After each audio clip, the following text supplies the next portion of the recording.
She did not back away, not that she could have done, given there was no room. Nor did she ask Samantha to return to her own bed. Instead, she continued to hold Samantha, her chin resting atop her head. I suppose it is a little surprising, but it makes sense. That might explain why you have always idolized Lillian so much, even though she can be so cruel.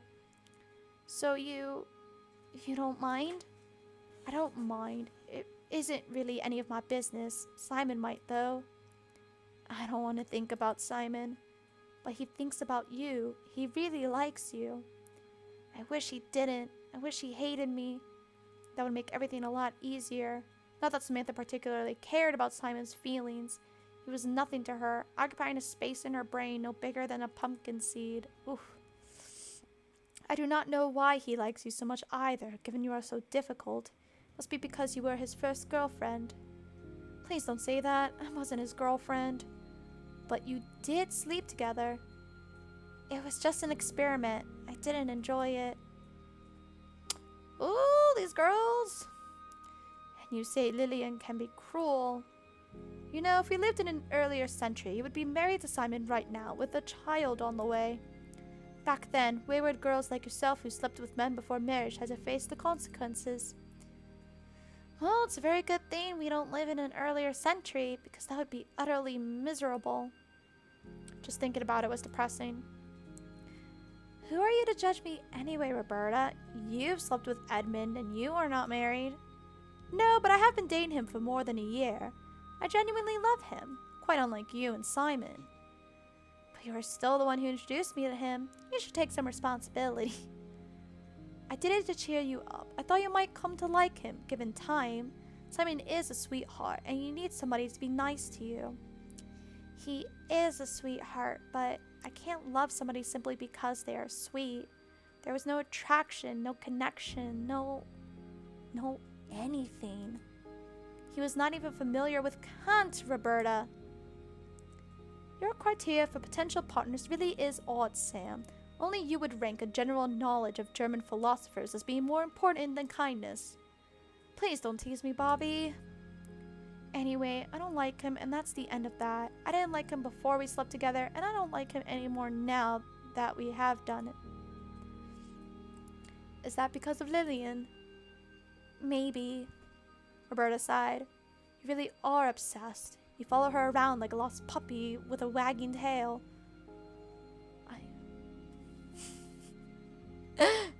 Right? Elmec. I am not surprised that you fell in love with such a distant person. Suits you perfectly. You really do enjoy making yourself miserable after all. Yeah! Samantha pouted, prodding Roberta in the side. I do not need to hear that right now, Roberta. I feel... Samantha paused, trying to think of a suitable way to describe the tumult inside her head, but she could not. It was impossible. Eventually, lamely, all she could do was settle with the distressed and defeated. I feel sad. It was somewhat underwhelming, but it was nothing less than the truth. Because of Lillian. That's right. I'm scared. I'm scared of going back to St. Mary's and being alone in my room again, with nothing to do. No hope at all. No reason to get out of bed. I don't want that to happen again. I don't want to languish in despair, even though I do it so often. I really, truly don't. I want to get better, but how can I get better without Lillian? Silly. But Bobby? Roberta smiled, dimples appearing in her cheeks. Her hair, gathered up about her face and tied together with strips of paper, slightly tousled from sleeping, really did make her look much younger. Her pajamas didn't help. With that teasing expression, that wicked glint in her eyes, she could have been the 11-year-old Roberta once more, with the black strappy shoes and the school bag that was far too big for her. You won't be alone. You still have me, and I will not leave you. We have been friends since we were children, and that will not change, even though in less than a year we will become adults. I'll still stay with you. I need somebody to watch out. You need somebody to watch out for you. I need somebody to watch out for you. You need somebody to watch out for you. Heaven knows what foolish things you get up to on your own. But Lily, forget her. I can't. Then don't. But if you ever feel you miss her too much, please tell me. I'll be there, just like I was when you were young. Things are never nearly as bad as you believe them to be, Sam. No matter how you feel, you're not alone. I won't go anywhere, I promise. Ah, that was sweet. Wait. That's the end of the game? What? I thought I was gonna finish that scene, save, and end the stream for the day. But no, it's over. That was it. What? What? Oh my gosh, Quincy, stop.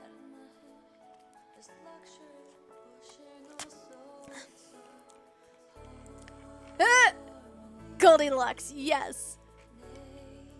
Easy.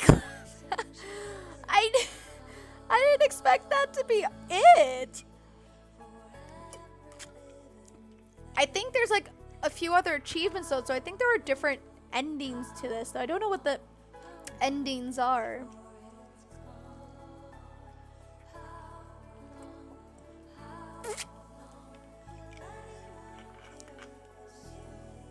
That teacher.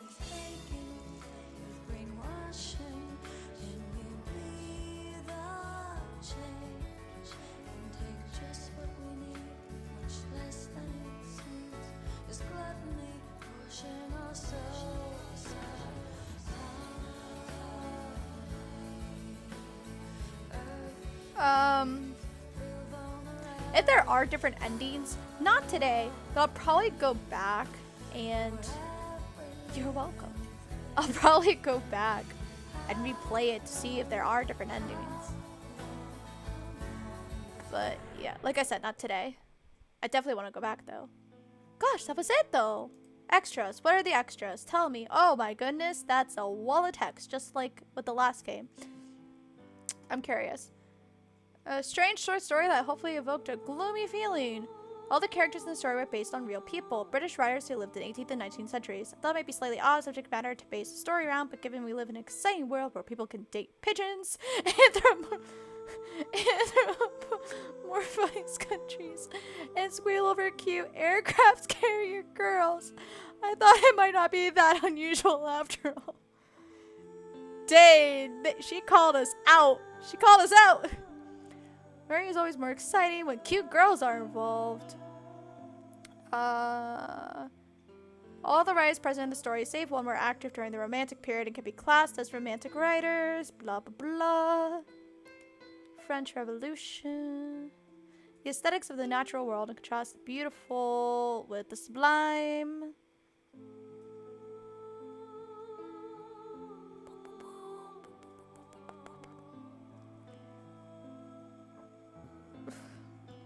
A true romantic is obviously someone, typically a man, women were not considered fit for such fancies.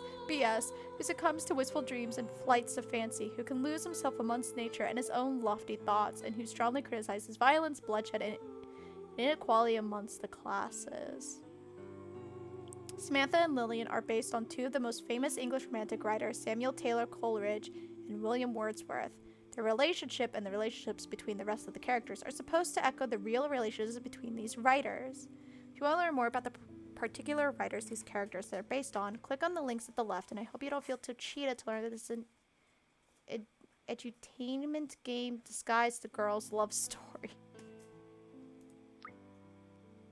Give me my Byron. Ooh, that's the real Byron. That's great. Coleridge. Oh, that's Sammy. That's Sammy. A lake poet.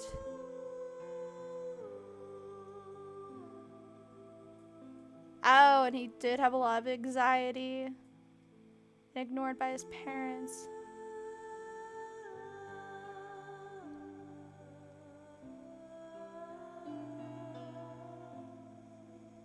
Jesus College? Oh my word.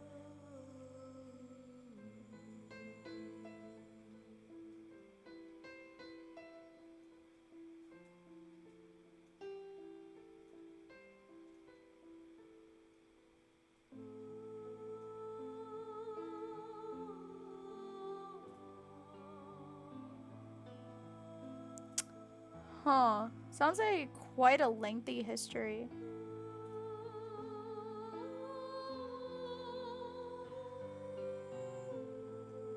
Oh, and he really did have to marry a fricker.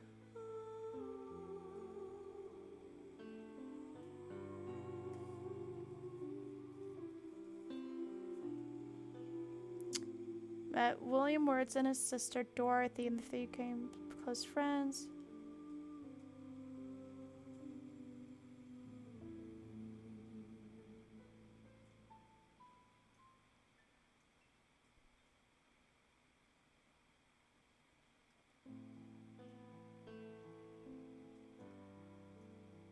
Zombie sailors. Oh my god, I'm so enamored. I'm sorry. I know that's probably boring for you guys, but like, I just, I'm not trying to read it all word for word.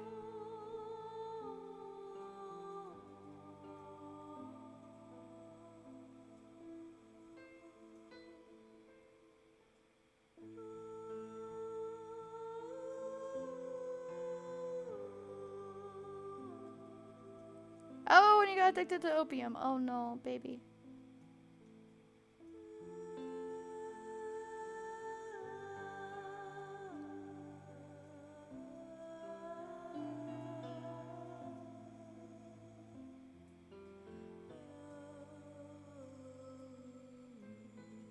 Oh.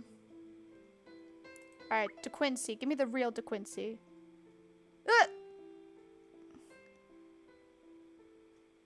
Confessions of an English opium eater. On murder considered as one of the fine arts. You guys can pause this future YouTube video whenever you like if you want to read something I'm skimming to pass through. I'm not going to read all of this now. Maybe in my own free time, but I'm just going to scroll through for now. Pope, that's the teacher. Ah.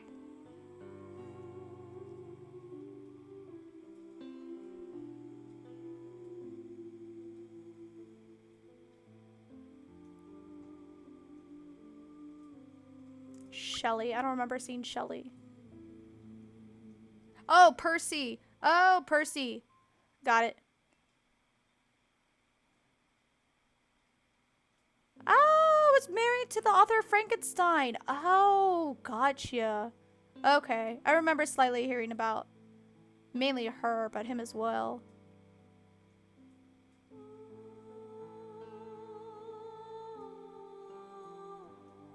Oh, and he eloped with a Harriet. Ah, that's... Oh my gosh, that's wild.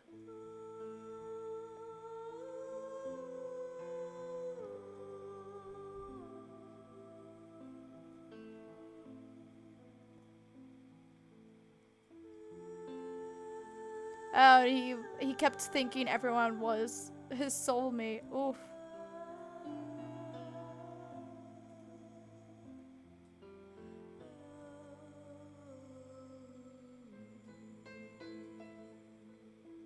Okay. Southie... Roberta? Oh, it's probably Roberta. I think. Yeah, I think it's Roberta.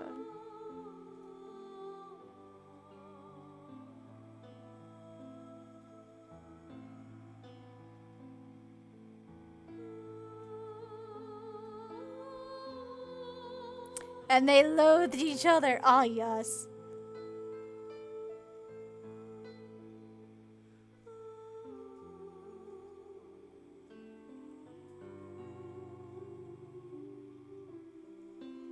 Bob.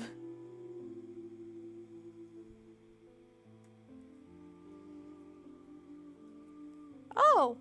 One of Byron's letters reveals he thought Southey was very attractive. The best looking bard I have seen for some time. He's almost moved to composing sapphics upon it. Me with Byron, Southey was shocked to know he found him a man whom in voice, manner, countenance I liked very much more than either his character or his writings had given me. My word, they were gay for each other. They just didn't know it. The short story most people will have heard of, Goldilocks and the Three Bears. However, the original story does not feature a girl with gold hair, but a nosy old woman. Ah, that's what I wanted to know. Ah! And then here's the real Lillian.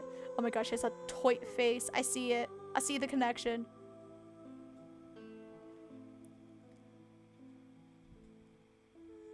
Again, slowly scoring through. If you're on YouTube, you can pause it whenever. Whenever.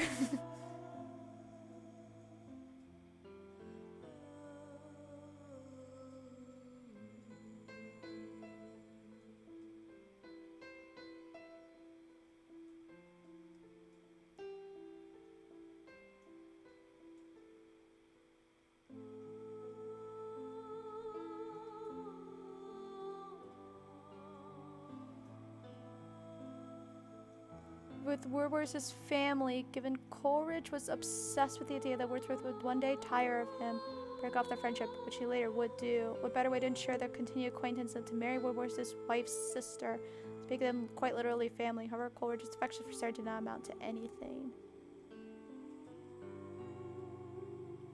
Between a mutual friend.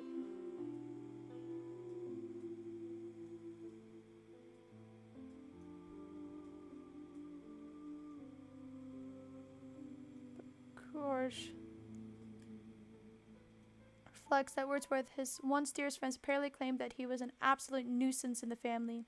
No hope of him ever recovering. Probably smarted all the more because they were true. Two never quite got as close as they had been, and their poetry suffered along with their relationship.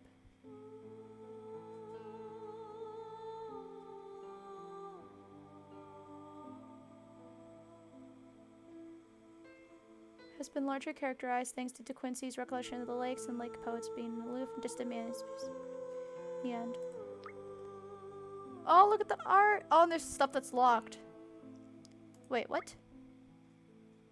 Rhyme of the Ancient Mariner. Ooh! Endured lonely as a cloud. This is even better! Ooh. Considered one of the fine arts. I could see her pulling that off. She walks in beauty. To a skylark. Oh, she looks like Rapunzel. The Dunciad. Oh, this character. Gotcha. That's cool.